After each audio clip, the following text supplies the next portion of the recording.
Throughout history, royals around the globe have used crowns as a symbol of status. Depending on the cultural values and wealth of a community, each crown is unique. The wearing of such headgear has always been a strong symbol of power and wealth, dating back to our earliest records of civilization. Maybe the idea was to simply to make the wearer the tallest in the village, or to stand out as the chief. Who knows? Whatever the reason, a crown is a sought-after piece, and indirectly these have been the cause of quite a few spats over the years.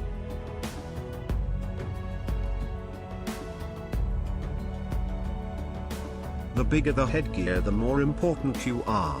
Traditionally anyway. Many of the modern-day crowns we see in those glamorous portraits are very old and have been changed many times over the years to suit the wearer and the fashion. Crowns and tiaras have been made of anything from vines, clay, leather, cloth, felt and fur, as well as the precious metals and gems that we recognize today.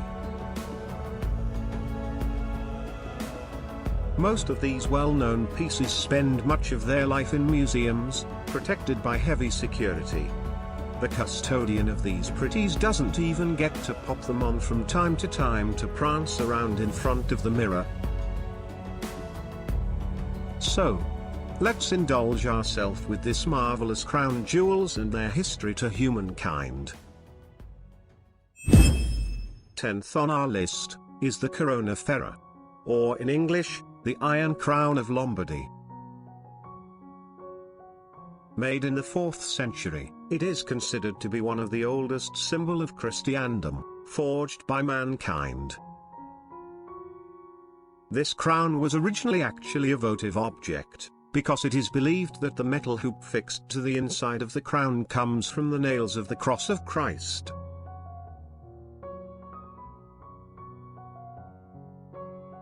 The outer circlet of the crown is made of 6 segments of beaten gold, partly enameled, joined together by hinges. It is set with 22 gemstones that stand out in relief, in the form of crosses and flowers. The crown was certainly in use for the coronation of the kings of Italy by the 14th century, and presumably since at least the 11th. However, according to a more recent study, the crown in its current state is the result of 2 different works made between the 4th to 5th and the 9th century. This seems to validate the legends about the origin of the crown, that date it back to the Lombard era and the coronation of their kings. The last to be crowned with the Iron Crown was Emperor Ferdinand I, in his role as King of Lombardy and Venetia. This occurred in Milan, on September 6, 1838. Currently the crown is kept in the Cathedral of Monza, near Milan. 9th on our list is the Crown of the Andes.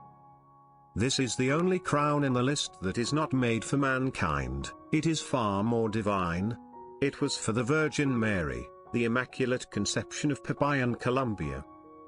It took 6 years to complete, with 25 goldsmith, 5.3 pounds of pure 20-carat gold, and 1,500 carats of vibrant green Colombian emeralds. Finish in 1599. It was only used during special occasions. In 1650 the crown was stolen by the English pirates, only to lose it in a street fight 3 days after. And in 1812 the crown was found and returned to Popayan by Libertador Simon Bolivar. Currently, the crown is on display at the New York Metropolitan Museum of Arts. Created through the virtuosity of the Spanish colonial artists, the crown serves as a vivid expression of the cultural values and aspirations of the community within which it was made and used.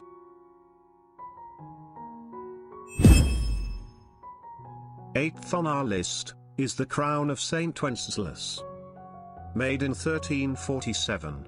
It was made for the 11th King of Bohemia and Holy Roman Emperor Charles IV, from the House of Luxembourg.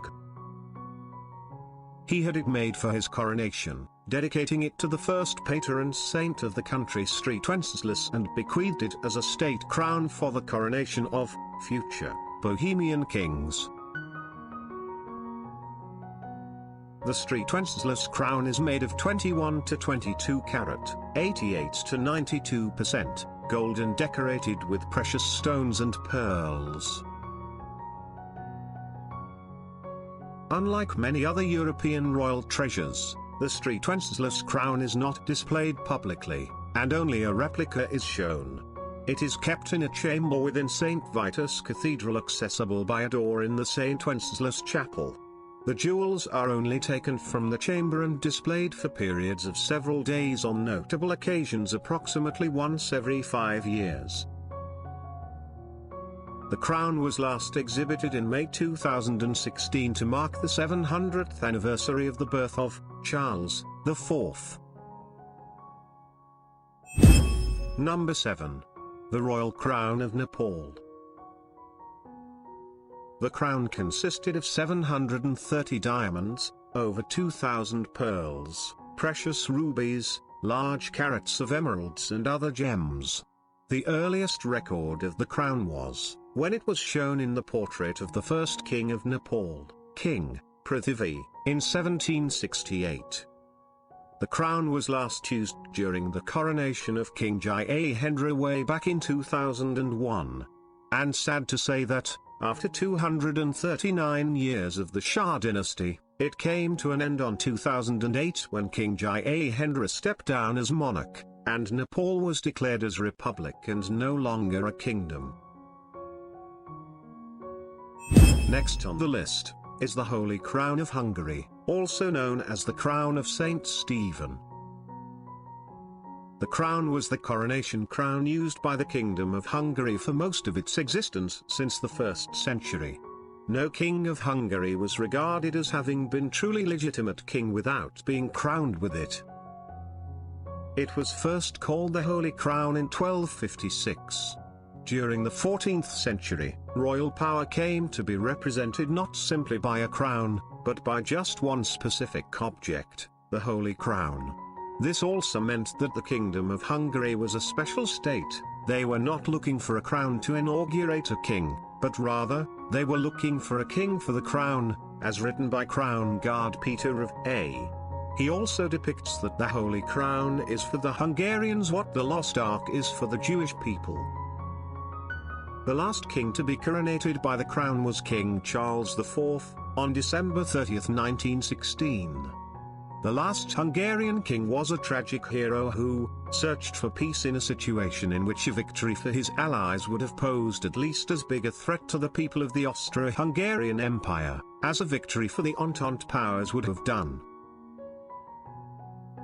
During the Second World War, the crown was kept in the United States of America, and on January 6, 1978 it was returned to the Hungarian people and was placed on the National Museum of Hungary.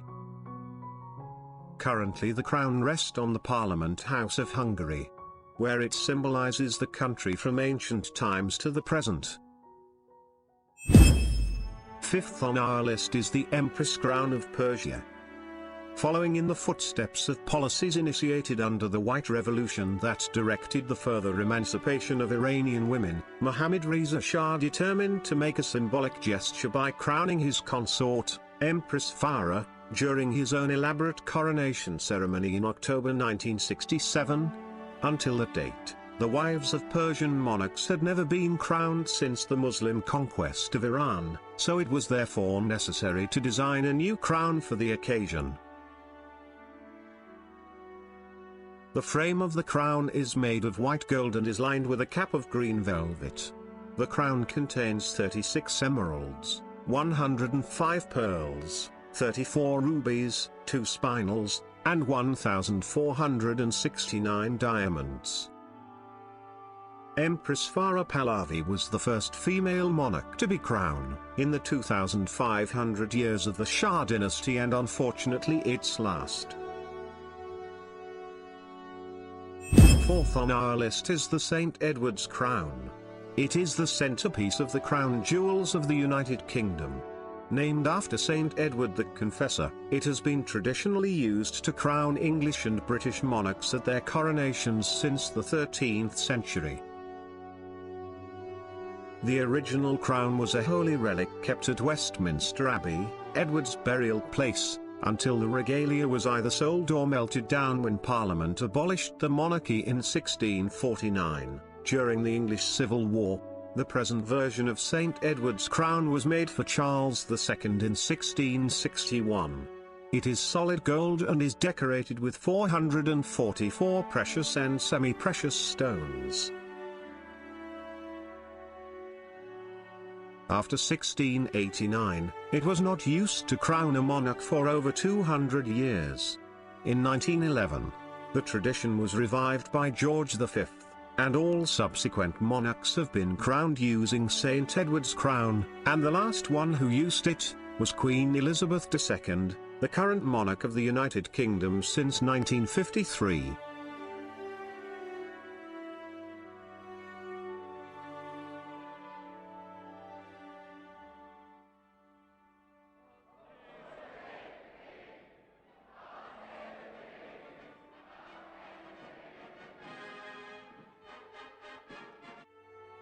To this day, Queen Elizabeth II has reigned Great Britain for over 68 years, and up to that time she had seen the crown for only 3 times.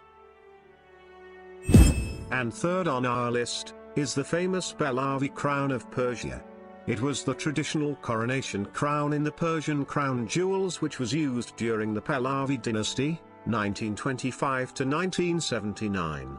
Following the ascension of the Pahlavi dynasty in 1925, Reza Shah ordered a group of Iranian jewelers, under the supervision of Haj Serajuddin Javahari, to create a new crown to replace the Kiani crown, which had been used by the Qajar dynasty. Inspiration for the new design was drawn from paintings and historical references to crowns used during the Sassanid Empire, which had ruled Persia from 224 to 651 AD. The frame of the crown is made of gold, silver and red velvet. A staggering 3,380 diamonds, totaling 1,144 carats, are set into the object. The largest of these is a 60-carat, yellow brilliant which is centrally placed in a sunburst of white diamonds.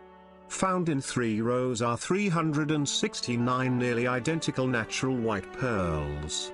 The crown also contains 5 sizable emeralds, totaling 200 carats, the largest of which is approximately 100 carats. This magnificent crown was used for the last time during the coronation of Mohammad Reza Shah Pahlavi on 26 October, 1967. The crown survived the revolution, and now it is currently on display with the rest of the Iranian crown jewels at the Central Bank of Iran in Tehran. Second on our list is the Grand Imperial Crown of Russia. The crown was used by the monarchs of Russia from 1762 until the Russian monarchy's abolition in 1917. The Great Imperial Crown was first used in a coronation by Catherine the Great. The beautiful crown reflects Porzy's skilled workmanship. It is adorned with 4,936 diamonds arranged in splendid patterns across the entire surface of the crown. Bordering the edges of the mitre are a number of fine, large white pearls. The crown is also decorated with one of the 7 historic stones of the Russian diamond collection, a large precious red spinel weighing 398.72 carats, 79 grams, which was brought to Russia by Nicholas Spofary, the Russian envoy to China from 1675 to 1678. It is believed to be the second largest spinel in the world. And it was last worn at the coronation of Nicholas II. It was displayed prominently next to Nicholas II, on a cushion at the state opening of the Russian Duma inside the Winter Palace in St. Petersburg in 1906. It survived the 1917 revolution and is currently on display in Moscow at the Kremlin Armory's State Diamond Fund. And first on our list is the Imperial State Crown. It is one of the crown jewels of the United Kingdom and symbolizes the sovereignty of the monarchy. It has existed in various forms since the 15th century. The current version was made in 1937 and is worn by the monarch after a coronation and used at the state openings of Parliament. Although this is one of the newer items in the regalia, the imperial state crown contains some of the most historic jewels in the collection, which have attracted many legends. For example, the Black Prince's ruby, set into the cross at the front of the crown, is actually a Belas or spinel, a semi-precious stone said to be the same stone owned by Pedro the Cruel, King of Castile, before he gave it to Edward, Prince of Wales, known as the Black Prince, in 1367 as a reward for helping him defeat a rival in battle. The Blue Stuart sapphire. This sapphire was reputedly smuggled out of the country by James II when he fled in 1688. It now adorns the back of the imperial state crown. The Cullinan II, a 317.4 carats diamond Type II internally flawless, is the second largest stone in the crown jewel of England, is set into the front band of the imperial state crown. The imperial state crown is the crown that the monarch wears as they leave Westminster Abbey after the coronation. It is also used on formal occasions, most notably the state opening of Parliament. The royal crown is a symbol of power and authority, of triumph, victory, legitimacy, honor, and glory, but of resurrection, immortality and righteousness as well. In the past, it was truly believed that Western kings were directly anointed by God, and that his power flowed through them, protecting the people. Whatever they represent today, the crowns, coronets or diadems of royal families are an important part of cultures around the world and, if not for that, they still have a historical value and an artistic one, because they were made by the finest jewelers and craftsmen of the time.